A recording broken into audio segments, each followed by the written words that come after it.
Thank you so much. It's wonderful to be back, as always. It's such a pleasure and a privilege, and I always feel so humbled to be a part of this extraordinary tribe with its commitment, just hard work, and it's wonderful. Loving being here, and thank you to the faculty for asking me to say a few words. So here they are. And of course, it's always interesting when Stevie contacted me and said, was talking about the theme for today and walking between the worlds, and I thought, which two worlds shall I choose? And so I've chosen the world, the Sun-Earth relationship, the world of the seasons, which is a very grounded, embodied aspect of our art and our craft. And the emphasis will be, or the focus will be, on the way that astrology, when we think of it often as our connection to the heavens and to the stars and to the cosmos and to the looking up, but astrology also puts us in contact with nature and with our natures. And I think that's very, very important. And so I want to look in this talk at the relationship between the signs and the seasons. Ever since the beginning of the tropical zodiac, which Ptolemy sort of advocated so many 2,000 years ago, we have had this strong connection between the signs and the seasons.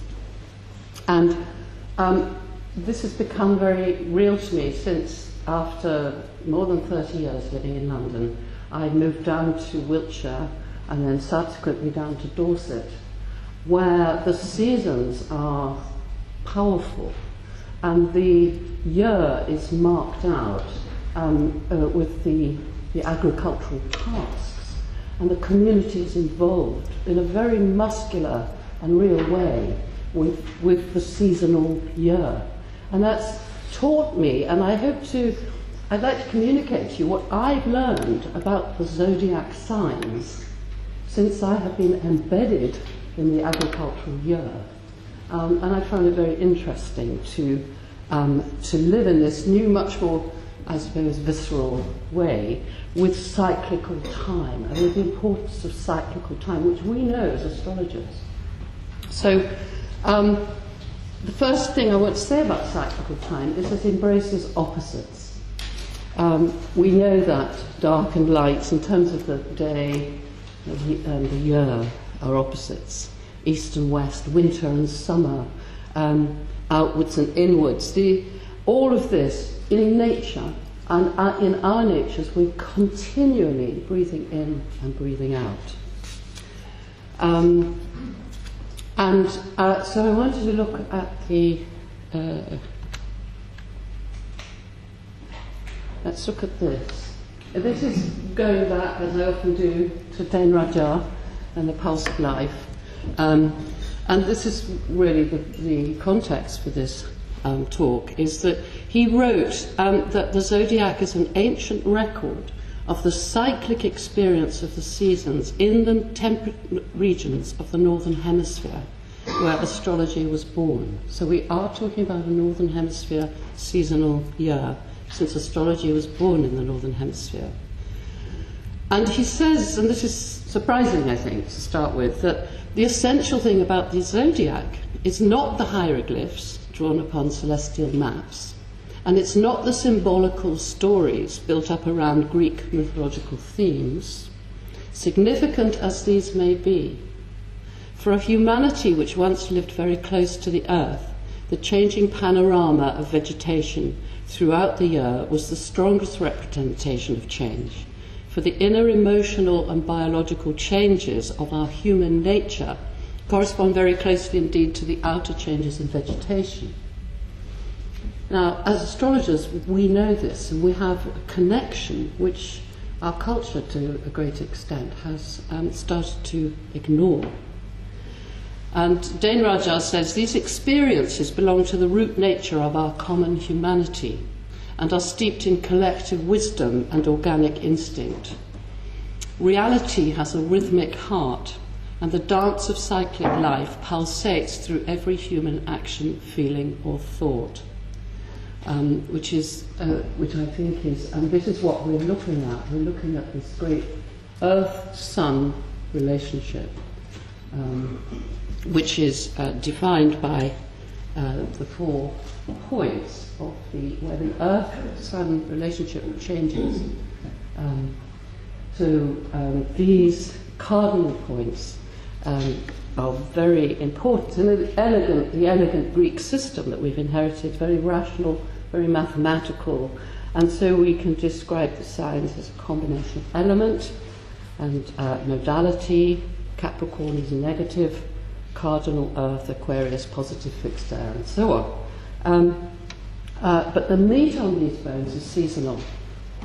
And the zodiac signs perfectly reflect nature's cycles. So we have, for example, in nature, in ourselves and in the zodiac signs, the generating power of the cardinal signs, which begin with the solstices and the equinoxes. So there's completely a change of direction, a new energy, new beginnings, which come from this change in the relationship between the sun and the earth. And followed then by this consolidation and concentrated power of the fixed signs as the seasons become established.